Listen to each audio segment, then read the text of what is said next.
শ্রাবণ সোমবারের শিবব্রত কথা। শ্রাবণ মাসের আর যদি আপনি ভগবান শিবের পূজা করার মনস্থির করে থাকেন, তাহলে এই ব্রত কথাটি অবশ্যই শ্রবণ করুন, নচেত ব্রত অসম্পূর্ণ থেকে যায়। বন্ধুরা, শ্রাবণ সোমবারের এই ব্রত কথার মাধ্যমে আপনি পরিষ্কার করেই জানতে সক্ষম হবেন শ্রাবণ মাসে সোমবার দিন ভগবান শিবের আরাধনা করলে আসলে কি হয়। তাই ব্রত কথাটি বাবার পূজার পূর্বে অবশ্যই একবার হলেও শ্রবণ করুন এবং অবশ্যই শ্রাবণ মাসে সোমবার দিন বাবার পুজোর পর একটিবার হলেও শ্রবণ করবেন। এখানে একটি বিষয় সর্বদাই মনে রাখবেন যে কোনো ব্রত কথা কখনোই অসম্পূর্ণ শ্রবণ করতে নেই। আশা করছি দর্শক বন্ধুরা, ভগবান শিবের শ্রাবণ সোমবারের এই ব্রত কথাটি আপনার ভালো লাগবে। শুরু করছি দেবাদিদেব মহাদেবের শিবের শ্রাবণ মাসের সোমবারের ব্রত কথা। ওম নমঃ শিবায়, ওম নমঃ শিবায়, ওম নমঃ শিবায়। পুরাকালে অমরপুর নামে একটি নগরে এক ধনী ব্যবসায়ী বসবাস করত। দূর দূরান্তে তার নাম, যশ, ব্যবসা ছড়িয়ে পড়েছিল। ঐশ্বর্য, যশ, মান, সম্মান সমস্ত কিছু থাকা সত্ত্বেও সেই ব্যবসায়ীটি ছিল অত্যন্ত দুঃখী একজন মানুষ, কারণ তিনি ছিলেন নিঃসন্তান। দিন রাত তিনি একটি বিষয় নিয়ে চিন্তা করতেন যে তার এই বিপুল ঐশ্বর্য, ধন সম্পদ তার মৃত্যুর পর কে দেখভাল করবে।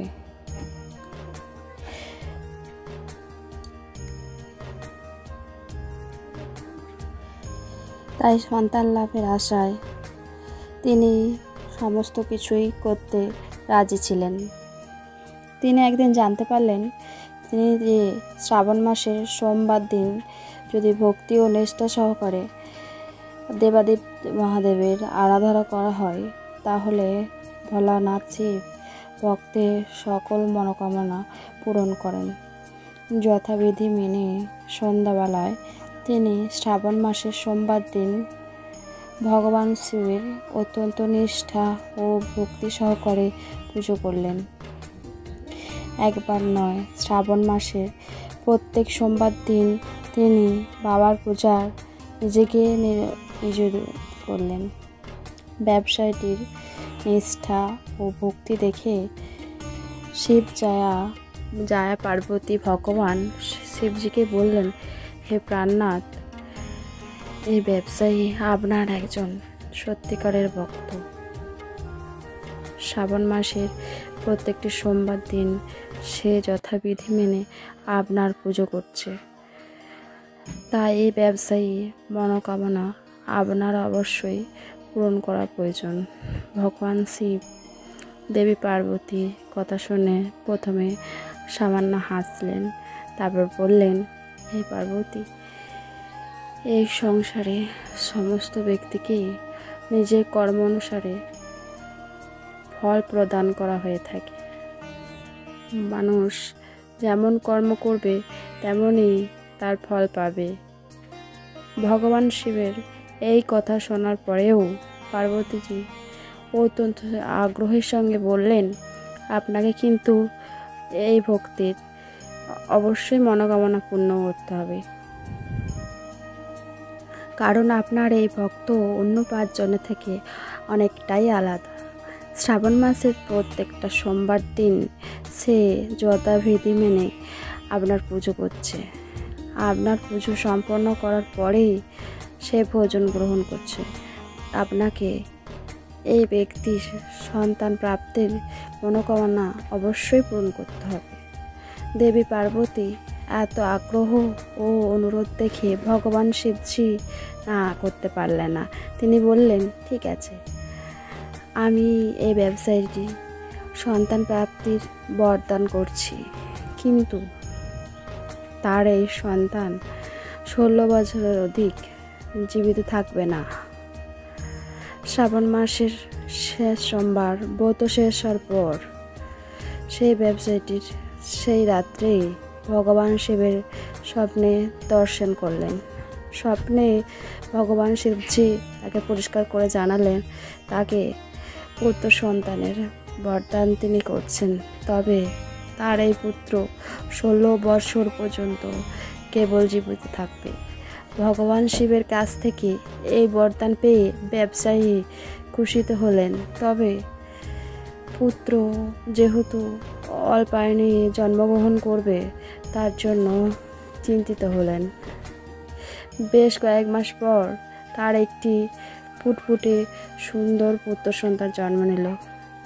ব্যবসায়ীটি ঘর খুশিতে ভরে গেল।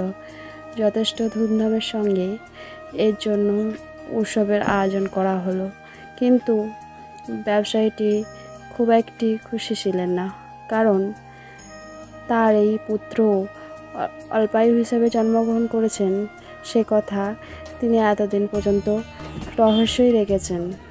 আর ঘটনাচক্রে সেই পুত্র সন্তানের নামকরণ করা হলো অমর নামে। ছোটবেলা থেকেই তাকে দান ধ্যান তপ পুজো অর্চনা শেখানো হলো। আর ব্যবসায়ীটি প্রত্যেক বছর শ্রাবণ মাসের সোমবার ব্রত সঙ্গে 16 সোমবার ব্রত রাখতে শুরু করলেন। এরপর ব্যবসায়ীটির ছেলে অমরের বয়স যখন 12 বছর হলো, তখন ব্যবসায়ীটি তাকে শিক্ষা প্রদানের উদ্দেশ্যে তার মামার সাথে বারাণসীতে পাঠালেন এবং যাবার সময় বলে দিলেন যে স্থানে শিব মন্দির দেখতে পাবে সেখানে ভগবান শিবের পুজো করবে এবং ওই স্থানে দিন দুঃখী মানুষ এবং ব্রাহ্মণকে ভোজন করাবে। এইভাবে মামা ভাগ্নে বারাণসীতে যাওয়ার পথে একটি নগরে প্রবেশ করলো।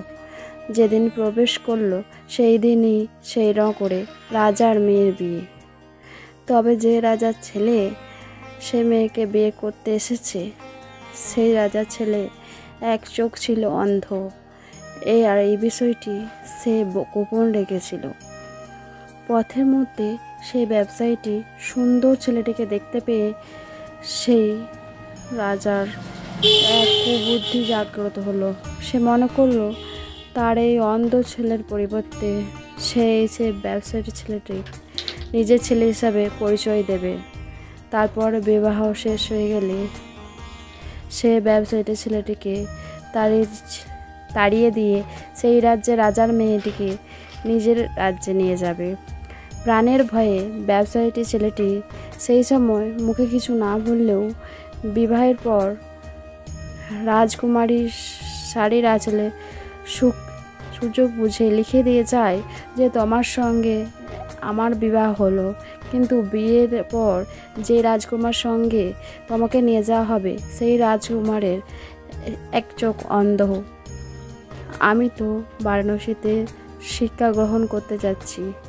বিবাহ সম্পন্ন হওয়ার পরের দিন সেই ব্যবসায়ী পুত্রকে তাড়িয়ে দেয়া হয়, কিন্তু রাজকুমারী যেহেতু আসল সত্য জেনে ফেলেছে তাই সে রাজার অন্ধপুত্রের সঙ্গে যেতে রাজি হয় না। ব্যবসায়ী পুত্র অমরকে নিজের স্বামী মনে করে তার জন্য প্রতীক্ষা করতে থাকে। অন্যদিকে অমর ও তার মামা শেষ পর্যন্ত বারাণসীতে উপস্থিত হন। সেখানে 4 বছর ধরে অমর শিক্ষা গ্রহণ করে এবং যখন তার 16 বছর পূর্ণ হয় সেই দিনেই ভগবান শিবের স্বপ্নাদেশ সত্য হয়, অর্থাৎ অমরের মৃত্যু হয়। ছেলের মৃত্যুর সংবাদ পেয়ে সে ব্যবসায়ী ও তার স্ত্রী অন্ন গ্রহণ পরিত্যাগ করেন। এই ঘটনায় শিব জয়া পার্বতী অত্যন্ত শিবের প্রতি ক্রুদ্ধ হন। তিনি ভগবান শিবের উদ্দেশ্যে বলেন, যে ব্যক্তি আপনার সারা জীবন ধরে নিষ্ঠা ও ভক্তি সহকারে পুজো করলো, যার পুত্র একইভাবে আপনাকে পুজো করে আসছে, তার প্রতি আপনি এইরূপ বিরূপ হলেন কিভাবে? ভগবান শিবজি বললেন, এই তো বিধির বিধান, যা হওয়ার তা হবেই। এই কথা পার্বতীজি ক্রুদ্ধ হলেন। তিনি বললেন, তাহলে ভক্তির কি কোনো অর্থই নেই? এরপর থেকে তো কোনো ব্যক্তি আর ভক্তির প্রতি বিশ্বাস রাখবে না। ভগবান শিবজি দেবী পার্বতী এই রূপ আগ্রহ দেখে শেষ পর্যন্ত সেই ব্যবসায়ী পুত্র অমরকে জীবিত করলেন। ব্যবসায়ী পুত্র অমর শিক্ষা সমাপ্ত হওয়ার পর যখন নিজের বাড়ি ফিরতে শুরু করলেন, সেই সময় পথের মধ্যে সেই প্রতীক্ষারত রাজকুমারী এবং রাজার বিপুল ধন সম্পদ নিয়ে নিজের নগরে প্রবেশ করলেন। ভগবান শিবজি সেই ব্যবসায়ীকে আবার স্বপ্নে দেখা দিলেন এবং দেখা দিয়ে বললেন, তোমার ভক্তি ও নিষ্ঠায় আমি প্রসন্ন হয়েছি, তাই বিধাতার বিধির লিখন শেষ পর্যন্ত আমাকে বদলাতে হয়েছে। তোমার মতনই এইরূপ কোনো ব্যক্তি আমার প্রতি পূর্ণ বিশ্বাস রেখে নিষ্ঠা ও ভক্তি সহকারে শ্রাবণ সোমবারের ব্রত রাখেন, ব্রত সমাপ্তির পর শ্রাবণ সোমবারের এই ব্রত কথা শ্রবণ করেন, তাহলে নিশ্চিত রূপে তার মনের অদৃষ্ট ইচ্ছা পূরণ হবেন। তাই শ্রাবণ মাসের প্রত্যেকটি সোমবার ভগবান শিবের ব্রত রাখার চেষ্টা করুন এবং ব্রত সমাপ্তির পর এই ব্রত কথাটি অবশ্যই শ্রবণ করুন। আশা করি বন্ধুরা ভিডিওটি আপনাদের খুব ভালো লেগেছে। ভালো লাগলে অবশ্যই একটা লাইক করবেন আর শেয়ার করবেন। সবাই খুব ভালো থাকুন, সুস্থ থাকুন। আজকের মতো এখানেই ভিডিওটা শেষ করলাম। নমস্কার। আপনাদের ঈশ্বর মঙ্গল করুন।